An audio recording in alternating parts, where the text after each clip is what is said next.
موت فنائیت کا نام نہیں ہے، ختم ہونے کا نام نہیں ہے، موت انتقال کا نام ہے، ایک جگہ سے دوسری جگہ منتقل ہونا۔ یہ اسلامی نقطہ نظر سے، اسلامی تعلیمات اور اسلامی حقائق کی بنیاد پر موت انتقال کا نام ہے کہ ایک بندہ جب اس پر موت طاری ہو جاتی ہے تو وہ ایک عالم سے دوسرے عالم میں منتقل ہو جاتا ہے۔ گویا 3 فلور کی 3 منزلہ عمارت ہے، بلڈنگ، گراؤنڈ فلور اور گراؤنڈ فلور کا جو پورشن ہے، جو حصہ ہے، وہ عالم ارواح ہے۔ یعنی پیدا ہونے سے پہلے جس عالم میں ہمارے روحیں تھیں، جس عالم میں ہم موجود تھے، اس کو عالم ارواح کہا جاتا ہے۔ جب دنیا میں پیدا ہوئے، دنیا میں ہمارا وجود ہوا، تو یہ ہم پہلی منزل پر، فرسٹ فلور پر ہم چڑھ گئے۔ یہ عالم دنیا ہے، عالم اجسام اس کو کہا جاتا ہے کہ روح کا بدن سے تعلق ہو گیا، روح اور بدن دونوں مل گئے۔ یہ گویا پہلی منزل ہے۔ پھر اس دنیا سے بندہ منتقل ہو کر سیکنڈ فلور پر جاتا ہے، دوسری منزل پر قدم رکھتا ہے، جس کو عالم برزخ کہتے ہیں۔ عالم برزخ یہ دنیا اور آخرت 2 عالموں کے درمیان ایک تیسرا عالم ہے جسے آڑ کہا جاتا ہے، جس کے معنی ہے آڑ۔ عالم برزخ دنیا اور آخرت 2 زندگیوں کے درمیان ایک آڑ ہے۔ یہ آڑ اس وقت ختم ہوگی جب قیامت قائم ہوگی۔ تمام روحیں، تمام انسان عالم برزخ سے نکل کر جب آخرت میں قدم رکھیں گے تو وہ گویا تیسری منزل ہے، وہ تیسرا فلور ہے، وہ عالم کہلاتا ہے عالم آخرت۔ تو گویا انسان کی جو حقیقت ہے وہ ختم نہیں ہوتی۔ اللہ نے دنیا بنائے جانے سے پہلے ہماری روحوں کو بنا دیا اور ہم سے وعدہ لیا، الست بربکم، کیا میں تمہارا رب نہیں ہوں، پالنہار نہیں ہوں؟ تو تمام روحیں جب اکٹھا تھی، جمع تھیں، ابھی دنیا میں کسی کا وجود نہیں ہوا تھا، سب روحوں نے بیک زبان ہو کر کہا تھا، بلا کیوں نہیں، آپ ہی ہمارے پالنہار ہیں، آپ ہی ہمارے رب ہیں۔ تو یہ ہے عالم ارواح۔ پھر اس کے بعد دنیا میں انسان قدم رنجا ہوتا ہے تو یہ عالم دنیا، جس کو عالم اجسام کہتے ہیں کہ روح اور جسم دونوں مل گئے۔ پھر اس دنیا سے قبر میں منتقل ہوتا ہے تو جس کو عالم برزخ کہتے ہیں۔ یہ دنیا اور آخرت کے درمیان ایک آڑ ہے جس کو قیامت میں اس آڑ سے آگے بڑھنا ہوتا ہے۔ تو جب یہ آڑ ختم ہو جائے گی تو پھر قیامت برپا ہوگی، پھر آدمی، تمام انسان عالم ارواح، عالم برزخ سے نکل کر عالم آخرت میں قدم رکھیں گے۔ تو یہ انسانیت کی تخلیق اس طرح اللہ تعالیٰ نے رکھی ہے، اور اللہ تعالیٰ اس طرح کی تخلیق کا انتظام فرما کر ہمیں یہ پیغام دینا چاہتے ہیں کہ انسانوں اور جنات کو فنائیت نہیں ہے، ختم ہونا نہیں ہے، ان کا وجود باقی رہنا ہے۔ جیسے دیگر مذاہب کا تصور ہے کہ جب انسان مر جاتا ہے، مٹی میں مل جاتا ہے اور اس کی ہڈیاں بوسیدہ ہو جاتی ہیں، سارے کیڑے اس کے گوشت کو کھا لیتے ہیں، ہڈیاں بھی مٹی بن جاتی ہیں، تو پھر اس کے بعد انسان زندہ نہیں ہوگا۔ یہ دوسرے مذہب کا تصور ہے۔ اسلام کا یہ عقیدہ نہیں ہے۔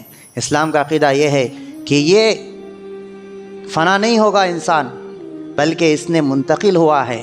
یہی وجہ ہے کسی پر موت آنے پر کہا جاتا ہے کہ فلاں صاحب کا انتقال ہوا ہے۔ انتقال کے معنی ایک جگہ سے دوسری جگہ چلا جانا۔ تو یہ اسلام کا تصور ہے، اسلام کا عقیدہ ہے، اسلام کی یہ حقانیت ہے کہ جس میں اللہ رب العزت ہم سب کو یہ پیغام دینا چاہتے ہیں کہ دیکھو، تمہیں فنا ہونا نہیں ہے، تمہارا وجود ختم ہونے والا نہیں ہے، تمہارے وجود کو بقا ہے۔ اب وجود کو بقا ہے تو پھر عالم دنیا سے عالم برزخ میں انسان چلا جاتا ہے تو پھر اس کے ساتھ کیا ہونے والا ہے؟ اس کو جنت کی ہوائیں ملنے والی ہیں یا جہنم کے تپش اور گرمی میں اس کو قیامت تک سلانا ہے؟ یہ اللہ تعالیٰ کی طرف سے پیغام ہوتا ہے۔ جب یہ عالم برزخ ختم ہو جاتا ہے، جب آخرت میں آدمی قدم رکھتا ہے تو پھر اللہ تعالیٰ کی طرف سے اس میں یہ پیغام ہوتا ہے انتقال میں کہ اب اس کو جنت کی نعمتوں سے لطف اندوز ہونا ہے یا جہنم کی اس کو وادیوں میں اس کو عذاب میں مبتلا ہونا ہے۔ تو آدمی یہ سمجھے کہ یہ موت یہ اللہ سے ملانے کا ذریعہ ہے، ایک دنیا سے دوسری دنیا میں، ایک عالم سے دوسری دنیا میں یہ منتقلی ہے۔ لہٰذا ضرورت اس بات کی ہے کہ ہم ایک جگہ سے دوسری جگہ جانے والے ہیں تو وہاں کی تیاری ہم کر کے جائیں۔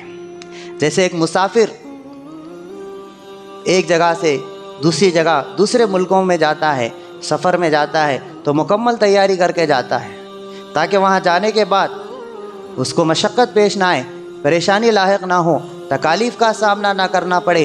یہی وجہ ہے اللہ کے نبی صلی اللہ علیہ وسلم نے ہمیں تعلیم دی ہے، کن فی الدنیا کأنک غریب او عابر السبیل، دنیا میں ایسے رہو جیسے کوئی مسافر رہتا ہے یا کوئی راہ گزر رہتا ہے، راستہ چلنے والا کسی درخت کے سائے میں بیٹھ جاتا ہے، جب وہ سائے میں جتنی دیر بیٹھا رہتا ہے وہاں وہ مکان بنانے کی فکر نہیں کرتا، اس جگہ کو سنوارنے کی فکر نہیں کرتا، اس جگہ وہاں کی جگہ کو زینت بخشنے کی فکر نہیں کرتا، بلکہ وہ یہ سوچتا ہے کہ یہاں میرا تھوڑا سا قیام ہے، اس کے بعد میری منزل آگے ہے، میں منزل پر جاؤں گا تو وہاں میں جو بھی ہے میری منزل میں مجھے جو ملنا ہے، وہاں جو مجھے کام کرنا ہے وہاں مجھے کام کرنا ہے، یہاں تو میرا کوئی ٹھکانہ نہیں ہے، یہ عارضی ٹھکانہ ہے، یہ عارضی یہ سہولت ہے، عارضی میں نے یہاں درخت کے سائے کی ٹھنڈک حاصل کی ہے اور اس کا سایہ حاصل کیا ہے، تھوڑا سا میں نے یہاں فائدہ حاصل کیا ہے، لہٰذا یہاں کی زمین کو سجانا یہ عقل مندی نہیں سمجھ جاتی۔ ایسے ہی دنیا کی مثال اللہ کے نبی صلی اللہ علیہ وسلم نے دی ہے۔ تو تمام مسلمانوں کو اس بات کو ذہن میں رکھنا اور اس بات کی تیاری کرنے کی ضرورت ہے کہ ہم فنا نہیں ہوں گے، ہم ایک دنیا سے دوسری دنیا میں، ایک عالم سے دوسری دنیا میں ہم جانے والے ہیں۔ جب ایک دنیا سے دوسری دنیا میں جائیں گے تو اس کی تیاری کے لیے اللہ تعالیٰ نے ہمیں یہ دنیا میں بھیجا ہے۔ اس دنیا میں آنے سے پہلے اللہ نے ہم سے وعدہ کیا ہے، ہم سے اقرار لیا ہے کہ تم بتاؤ تمہارا پالنہار کون ہے۔ جب روحیں بتا چکی تو اب امتحان کے لیے اللہ تعالیٰ دنیا میں بھیجے ہیں۔ جیسے اسکول میں بچوں سے پوچھا جاتا ہے کہ تمام بچوں کیا تمہیں سبق یاد ہو گیا؟ سب بچے کہتے ہیں کہ ہمیں تمام اسباق یاد ہیں، ساری کتابیں ازبر ہے، سب یاد ہو چکی، سب ہوم ورک ہم نے کمپلیٹ کی، سارے اسباق ہم نے پکے سنائے، کسی میں کمی کوتاہی نہیں رہی۔ تو پھر مدرسے کے اسکول کے جو پرنسپل ہے، جو ناظم ہیں، وہ امتحان رکھتے ہیں تاکہ امتحان کے ذریعے ان بچوں کو آزمایا جائے کہ کس بچے کو سبق یاد ہے اور کس بچے میں کوتاہی ہے، کس بچے میں کس فن میں کوتاہی ہے، یہ جانچا جائے۔ تو اسی امتحان کے لیے جو اللہ نے ہم سے پوچھا تھا، جو سبق کا اقرار لیا تھا، کیا تمہیں سبق یاد ہے، ہم نے اقرار کر چکے، تو اب دنیا میں بھیج کر اللہ تعالیٰ ہمارا امتحان لے رہے کہ دیکھیں کون ہے جو اپنے بات میں سچا ہے، کون ہے جو ہماری بات میں پکا ہے۔ یہی وجہ ہے اللہ تعالیٰ قرآن مجید میں فرماتے ہیں الذی خلق الموت والحیات لیبلوکم ایکم احسن عملا، ہم یہ موت و زندگی اس لیے بنائے ہیں تاکہ ہم دیکھیں کہ کون بندہ ہے جو اچھے اعمال کر کے ہمارے پاس آتا ہے۔ اس کو اللہ نے قرآن میں بیان کیا ہے۔ اللہ نے قرآن مجید میں پہلے موت کا ذکر کیا، پھر حیات کا ذکر کیا۔ ہمیں یہ نظر آتا ہے کہ پہلے آدمی کو حیات ملتی ہے، زندگی ملتی ہے، پھر موت طاری ہوتی ہے، پھر قرآن میں یہ ترتیب کیوں ہے؟ تو یہ جو موت کا جو ذکر ہے وہ موت سے مراد یعنی تم وجود میں آنے سے پہلے مردہ تھے، یعنی جس نطفے سے تمہاری پیدائش ہوئی ہے اس میں جان نہیں تھی۔ جیسے انڈے سے مرغی بنی، انڈا بے جان ہے تو گویا یہ موت کی شکل میں ہے، پھر اللہ نے اس میں جان ڈالی تو پھر موت میں اللہ نے حیات ڈالی۔ اسی وجہ سے اللہ نے فرمایا الذی خلق الموت والحیات، موت کو اور زندگی کو اللہ نے بنایا۔ کیوں بنایا؟ کہ اچھے اعمال کر کے کون آتا ہے اس کو ہم دیکھنا چاہتے ہیں، اور جو اچھے اعمال کر کے ہمارے پاس آتا ہے اس کے لیے اللہ رب العزت کی جانب سے موت کی سختی آسان، اس کے لیے قبر کی راحتیں، مومن بندہ جب قبر میں دفن ہوتا ہے، اللہ کے نبی صلی اللہ علیہ وسلم نے فرمایا کہ اس کے لیے جنت کی کھڑکی کھول دی جاتی ہے، وہاں سے ہوائیں آنے لگتی ہے، خوشبو آنے لگتی ہے، جس کی وجہ سے وہ قیامت تک میٹھی نیند سوتا ہے۔ فرشتے اس آدمی کو کہتے ہیں کہ تو سو جا جس طرح پہلی رات کی دلہن سوتی ہے، اب تجھے کوئی جگانے والا نہیں ہے، تجھے کوئی ڈسٹرب کرنے والا نہیں ہے، تجھے کوئی تیری نیند سے بیدار کرنے والا اور تیری نیند میں رکاوٹ ڈالنے والا کوئی نہیں ہے۔ اس کے بالمقابل جب گنہگار بندہ دفن ہوتا ہے تو پھر جہنم کی کھڑکی کھول دی جاتی ہے۔ اللہ کے نبی نے فرمایا کہ یہ جنت کے باغوں میں سے ایک باغ ہے یا جہنم کے گڑھوں میں سے ایک گڑھا ہے قبر۔ تو وہاں کی تپش اور گرمی اور دھواں آتا ہے، جس کی وجہ سے وہ نیند تو دور کی بات ہے، وہ سخت عذاب میں مبتلا ہو جاتا ہے۔ پھر اس کے بعد یہ دنیا ختم، عالم برزخ کی دنیا ختم، پھر اس کے بعد آخرت میں قیامت میں جب پیش ہوں گے، جو اچھے اعمال کر کے اس دنیا سے جائیں گے ان کے لیے میدان محشر میں بھی استقبال ہے، ان کے لیے ایک الگ پوشن ہے، ایک الگ ان کا انتظام ہے۔ وہ انتظام کا نام ہے عرش کا سایہ۔ قیامت کا دن ہوگا، بڑی ہولناکیوں کا دن ہوگا، ہر کوئی نفسی نفسی کہے گا کہ میری جان بچ جائے، میری جان بچ جائے، میری جان بچانے کے لیے میں جو کچھ قربان کرنے میرے پاس ہے سب قربان کرنے کے لیے تیار ہوں، اپنے خاندان، اپنا کنبہ، اپنے ماں باپ، بیوی بچے، ہر ایک کو قربان کرنے کے لیے تیار ہو جائے گا انسان تاکہ میری جان بچ جائے۔ ایسے عالم میں، ایسی ہولناکی میں جو اچھے کام کر کے اس دنیا سے جاتا ہے، جب سورج قریب ہوگا، بدن پر کپڑے نہیں ہوں گے، ہر آدمی پسینے میں شرابور ہوگا، ایسے وقت میں اچھے کام کرنے والوں کے لیے اللہ تعالیٰ اپنے عرش کا سایہ دیں گے، جس دن اس سائے کے علاوہ کوئی سایہ وہاں نہیں ہوگا۔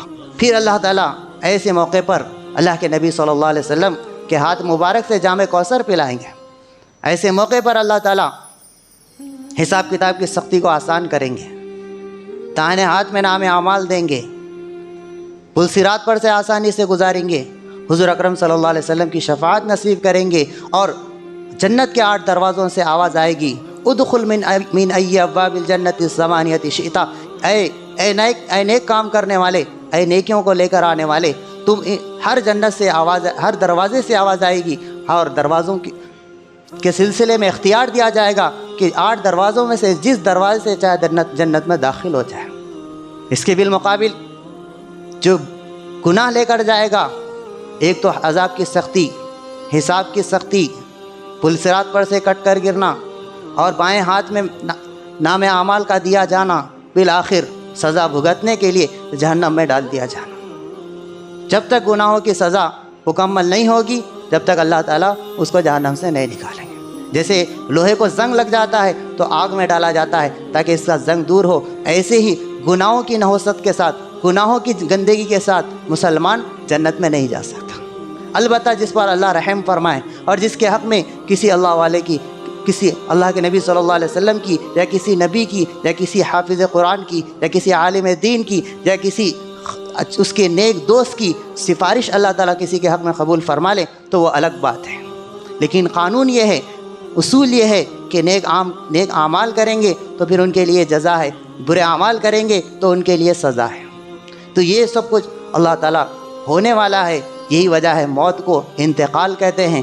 یہ منتقلی ہے، ہمیں فنا ہونا نہیں ہے۔ جب منتقلی ہے، فنا ہونا نہیں ہے، تو پھر جس عالم میں ہمیں جانا ہے اس عالم کی تیاری بے حد ضروری ہے۔